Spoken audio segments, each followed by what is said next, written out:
So welcome to Velocity episode 2. We are so excited because we want to talk about 2026. Lots stayed the same, but also like crazy changes happening on the landscape of the digital marketing world. I'm distracted because Team Canada is playing the checks right now, so this is a quick... Yes, 10 minutes less. Quick one.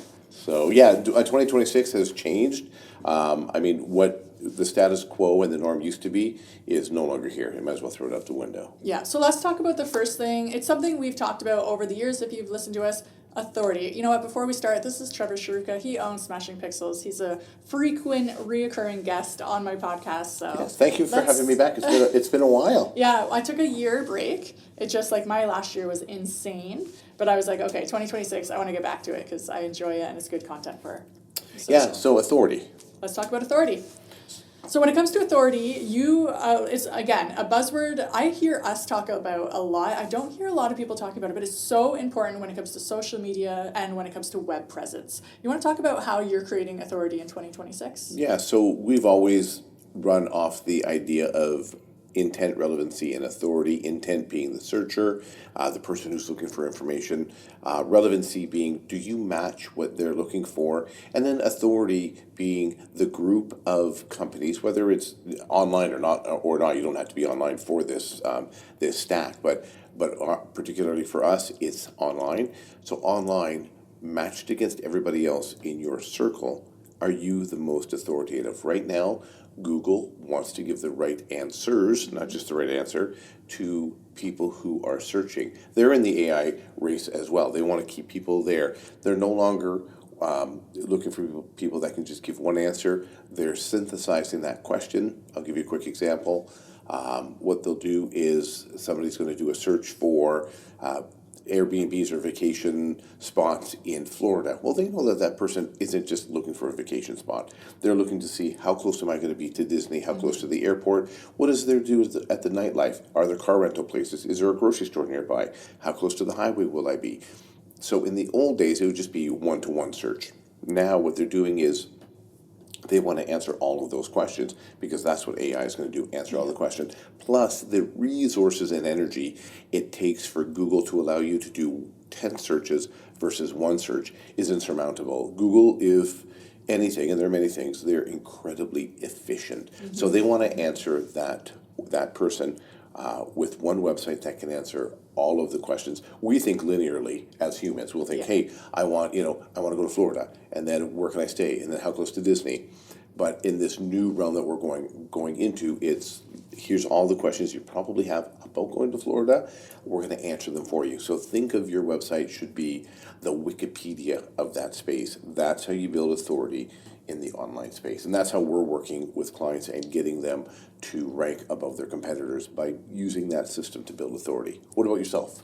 For me, I'm actually seeing kind of the opposite, if you will. I'm seeing the loss of authority on AI. So there's so many times people are like writing like 1,000-paragraph social post because you can tell what they did is plugged it into AI. And it just copy and pasted.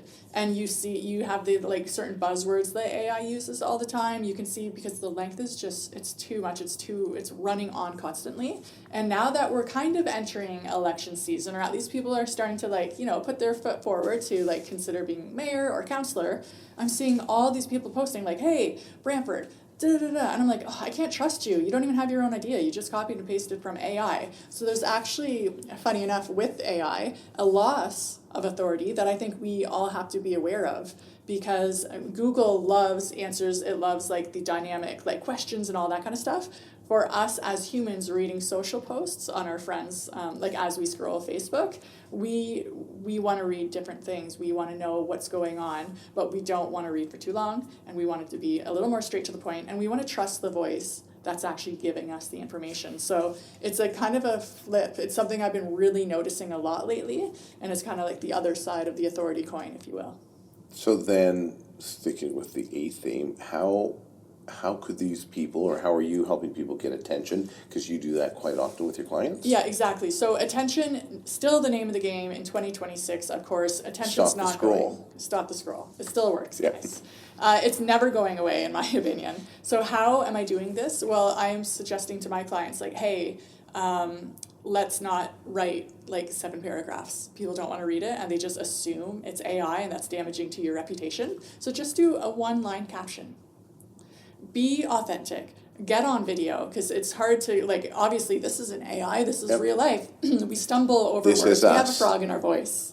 If it was AI, I'd do something about these bags. I would probably do something about this hoodie that I put on. So it kind of creates that authenticity and that voice against a world that's really leaning on AI. Well, and the other thing too, if we were to take that into the authority building on your website, AI is crawling your site. It's the biggest visitor to your website.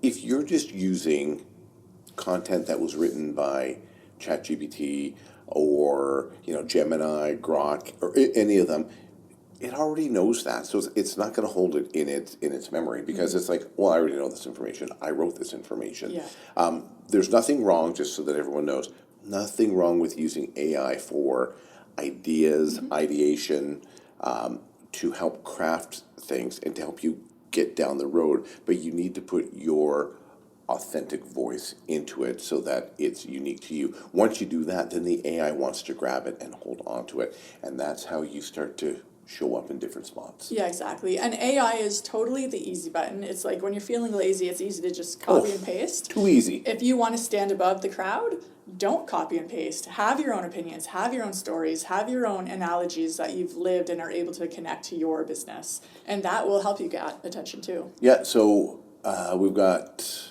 authority, we got attention, we have authenticity, and might as well stay with the A's, Yes, go with AI. Let's just talk about AI. We keep mentioning it because it's the elephant in the room. We've been using AI for like years. ChatGPT came, Years blew the before, lid off. Yeah, and I loved it. I loved when it was just starting. It was a dirty little secret. It was awesome. And then everyone was using it except for the mainstream. And then ChatGPT, the OpenAI blew it off. So AI, it's no longer it's coming, or when will it get here? It's here, and it's not going away. The other thing too is, when it first came out, when OpenAI launched the Chat 3, like, it went up like a rocket ship. Now, the last update, it was more like it's a little bit better. You're not noticing the brevity of the changes if you're just using it for day-to-day use. So I think that early adoption happened a few years ago by those first users. Now mainstream people are starting to use it. So it is still trickling up. It is getting better in a bunch of things, but it's not the same shift or the same move that we saw years ago. Oh, yeah. Well, it's like going from the iPhone to the iPhone 3, or the iPhone 3 to the iPhone 7. Like, sometimes you have these big jumps. Yeah, and then sometimes it's just little tiny cleanup things. So, yeah, exactly. But yeah, if you're not using AI because you're worried about it, or even worse, if you think that your employees are going to use it and then you're not going to get a good day's pay from them, no, utilize it. It will amplify them. It will turn them into being able to produce, one thing a day to producing 3 things a day. So make sure you're taking advantage of it and using it, and you can baby step it. You don't have to jump into the deep end. You start by helping writing things. That's where most people will start. Exactly. AI is a great tool. It's an amazing tool. But when you lean completely on it, that's when the power lessens. That's when Google doesn't like you anymore. That's when you lose authority. That's when people start saying, like, oh, you don't actually have an original thought. When it becomes someone's like whole personality. But if you're just using it as a tool, just like we would use like Google, or like, I don't know, when I remember being in school and making the jump from like actual going to the library to Google, people were like, it's cheating, but it wasn't cheating, it just made us more efficient. That's AI. It could definitely make you more efficient, but in my opinion, there is a line to cheating. Yeah, it's just like going from your flip phone to your smartphone. Yeah. And that most people went to the smartphone, played games, nothing wrong with that, but there was a tool to use for business if you wanted it to, and those who took advantage of it really amplified. One other thing I wanted to say about AI, you can use AI to help build authority, but it won't build authority for you.